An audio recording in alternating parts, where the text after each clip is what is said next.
It was very important to me that the music not pay any attention to the genre of the film. What I wanted to do was to engage Hans in a very pure creative process.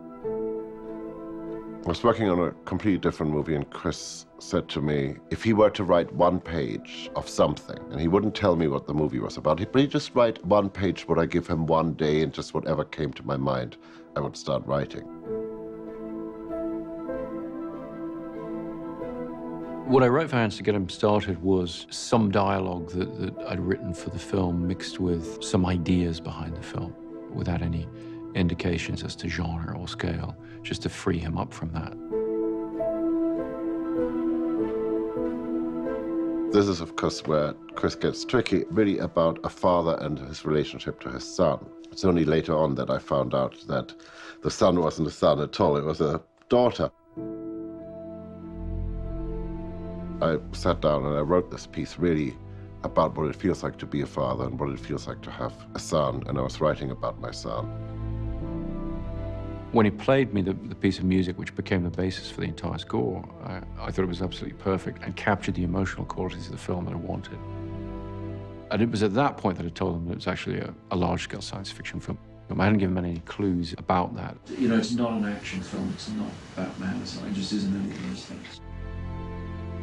I think what that did for him is it set him very firmly in a direction relating to the heart of the film. I mean, I listened to it extensively while I was finishing writing the script, and then when we were in production as well.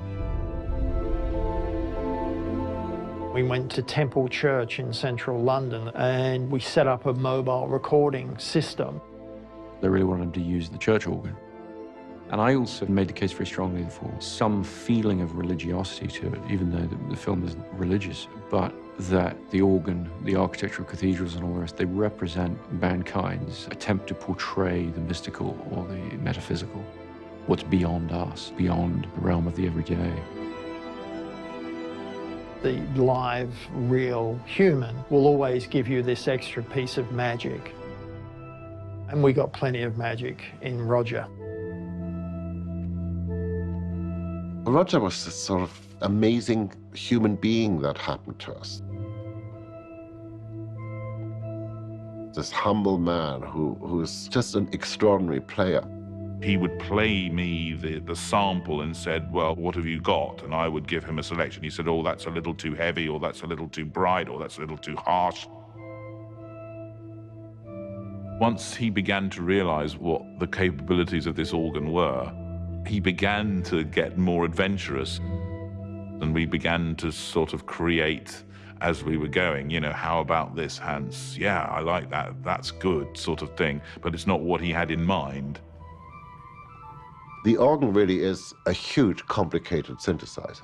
If you think about it, you have a pipe, and air blows through it, and that makes a sound, and it makes the sound of one pitch.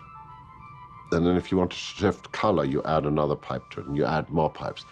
And so it becomes these really very, very complex harmonic structures. And there was this endless discovery going on for both Chris and me, you know, where Roger would take us through all these different voicings and all these different colors. You can even go a little darker. Actually, then we should go for this sound. There's something very human about it because it can only make a sound with air, and it needs to breathe.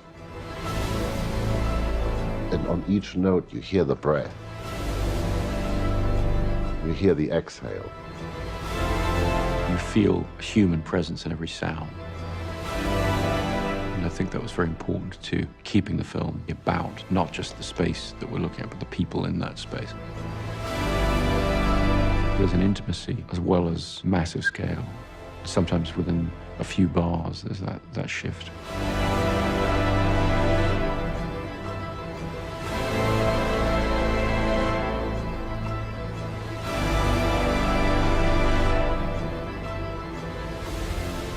Pulling out all the stops, I now know what that expression means for real.